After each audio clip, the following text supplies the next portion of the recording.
Yo, halo! Kali ini saya mau unboxing dan membahas sebuah laptop murah yang nggak biasa dari merek Samsung. Ya, jadi ini adalah Samsung Chromebook 4. Ini saya beli lewat toko Pak Edi, harganya itu cuma 2 jutaan. Termasuk murah untuk sebuah laptop dengan kondisi baru, apalagi dari merek Samsung. Oke, saya udah penasaran nih, jadi langsung aja di unboxing.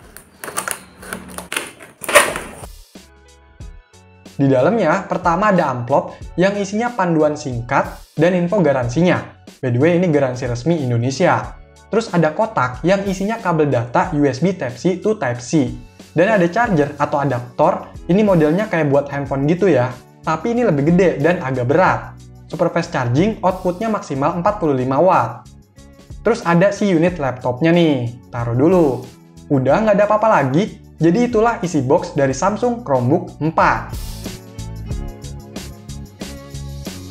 Lanjut, cek unitnya. Wih, kelihatannya cakep juga nih.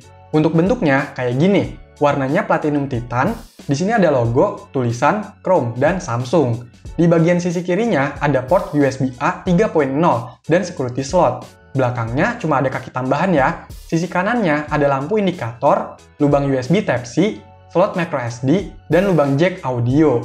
Di sini cuma ada buat ngebukanya. Untuk bagian bawahnya ada 2 lubang speaker, 4 kaki, dan keterangan bla bla bla. Di bagian dalamnya ada layar 11,6 inch, atasnya ada kamera HD 720p, dan mikrofon. Bawahnya ada tulisan Samsung, keyboard yang tipenya Island, touchpad, dan stiker Intel Inside. Untuk modelnya ini saya suka, terlihat simple, bagian sisinya ini kayak flat gitu ya, mewah, bahkan nggak kayak laptop murahan. Mirip MacBook gitu nggak sih? Ukurannya juga termasuk kecil ya, tipis dan ringan. Beratnya cuma sekitar 1,14 kg. Enak nih buat dibawa-bawa atau buat diajak nongkrong juga. Oke, coba dinyalain, semoga bisa nyala.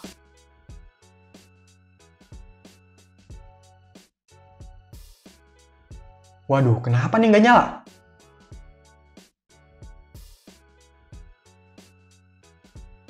Beneran nggak bisa nyala nih? Apa mungkin baterainya kosong ya? Coba di-charge dulu deh. Nah, ada tanda-tanda kehidupan nih. Yes, nyala! Ini setup dulu ya, disuruh login pakai akun Google. Dan inilah tampilan awal dari Samsung Chromebook 4. Kelihatannya simple ya. Nah, jadi di sini ada search atau app driver. Terus ini ada aplikasi yang udah dipin rata-rata dari Google. Terus ada status icon, dan kalau diklik udah ada notifikasi, tombol pintas atau buat menyesuaikan gitu ya. Coba cek ke settings.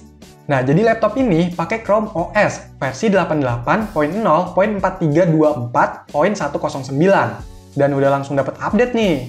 Oke, langsung aja gas di update. A few moments later.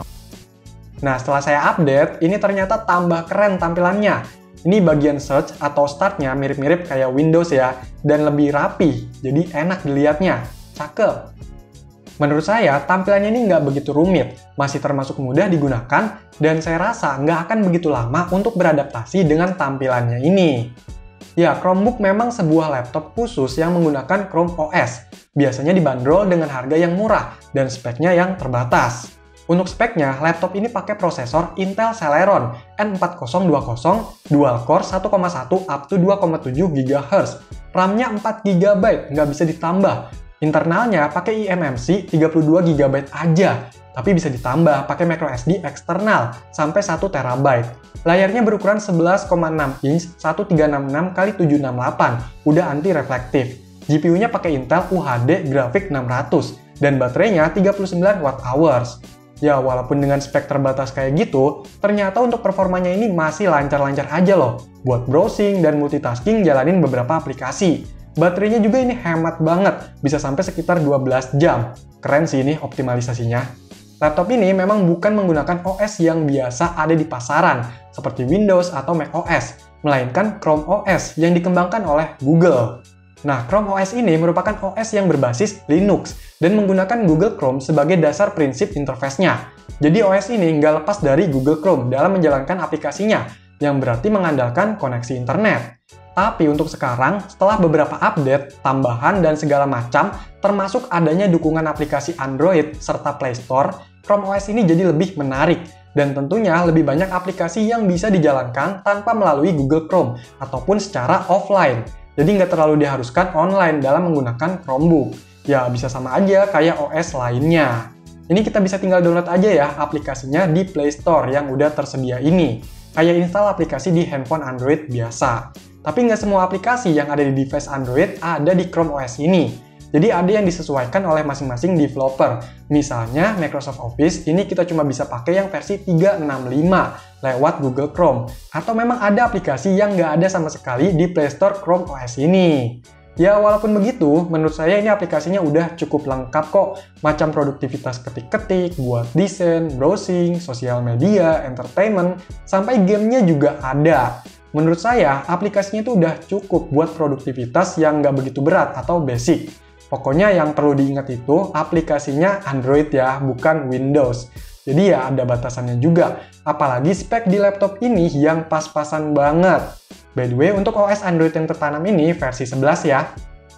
Selain itu, karena ini bentuknya laptop, jadi pasti ada yang disesuaikan. Seperti aplikasinya bisa digeser-geser, digedein, dan lebih enaknya buat multitasking. Untuk kontrolnya juga ya pasti bukan disentuh, karena layar laptop ini nggak touchscreen. Jadi pakai kursor dan keyboard, atau bantuan perangkat lain misalnya gamepad, mouse, atau keyboard eksternal. Untuk perangkat lain seperti printer sebenarnya udah bisa dipakai langsung tanpa install driver di Chrome OS ini. Tapi kita harus lihat dulu apakah tipe printernya itu support atau enggak dengan Chrome OS ini. Oh iya, ngomongin keyboard, layoutnya ini agak beda dari biasanya. Lebih simple, saking simpelnya nggak ada tombol caps lock dan delete, yang saya rasa itu perlu sih buat ngetik-ngetik. Tapi tenang aja, kita bisa setting tombol kombinasi. Misalnya tekan tombol Alt dan search buat caps lock. Selain minimnya tombol di keyboard, port USB di laptop ini juga pelit banget. Cuma disediain satu USB-A dan Type-C, itu pun buat ngecas. Nah, kebetulan nih, saya dikirimin barang sama PX Indonesia, yaitu USB Type-C Hub Converter UCH15. Jadi ini tuh sebuah USB dongle untuk USB Type-C, yang memungkinkan kita mempunyai 5 port tambahan. Mantap nih! Untuk bentuknya kayak gini, materialnya aluminium alloy, ada tulisan PX, panjang kabelnya ini sekitar 15 cm, dan ini colokan USB Type-C-nya. Untuk portnya, ini total ada 5, yaitu 3 buah USB 3.0, lalu ada USB Type-C 3.1 Gen 1 yang support fast charging, dan ada port HDMI untuk ke monitor eksternal, proyektor, dan sebagainya. Pemakaiannya ini nggak ribet, tinggal colok aja ke device yang kompatibel dengan USB Type-C, Thunderbolt 3, atau USB 3.1 protokol.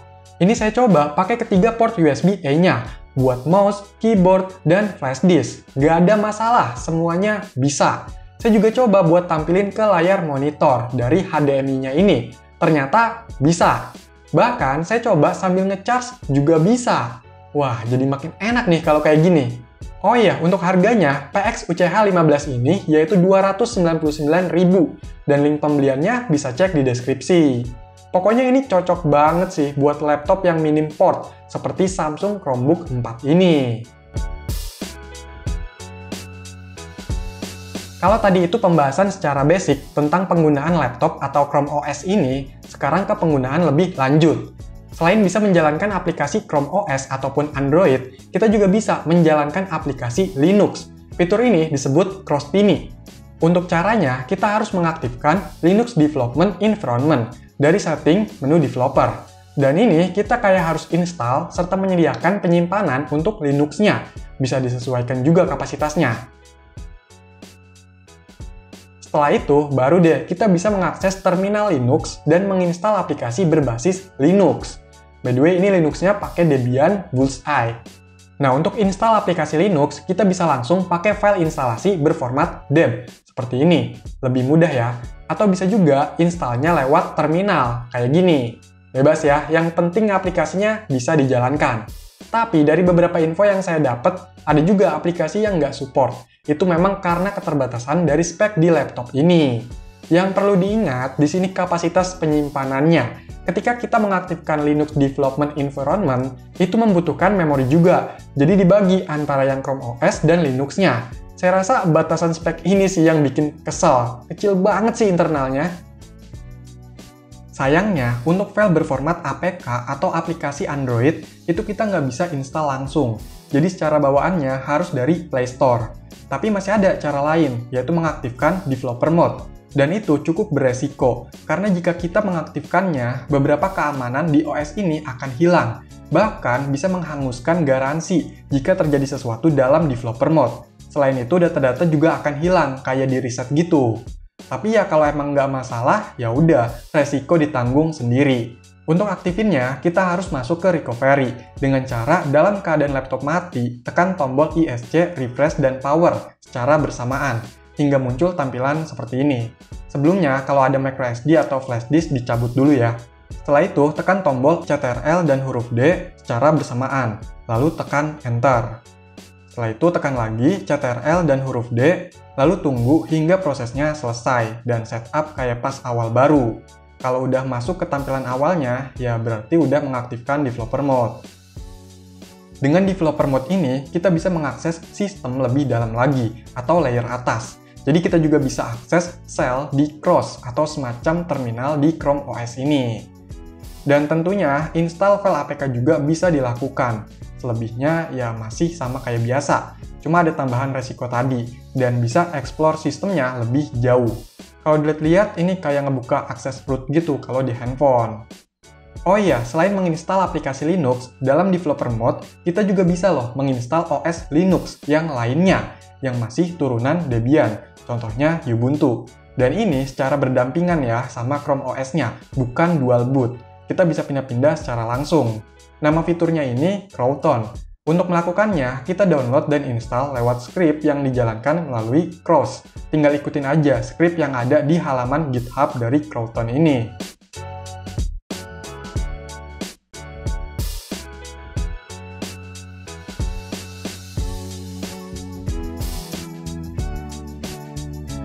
Kalau udah selesai instalasi segala macamnya, kita bisa jalankan dan masuk ke dalam OS tersebut. Dan pindah-pindahnya bisa pakai tombol CTRL plus ALT plus Shift plus Back atau forward. Keren ya, tapi berat juga nih, lagi-lagi terbatas sama speknya.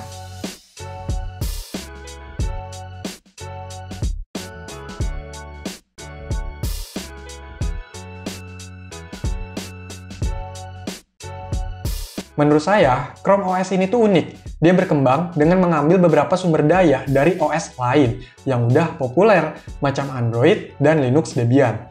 Jadi nggak memaksa untuk membuat ekosistemnya sendiri, karena ya itu sulit, apalagi di persaingan OS saat ini.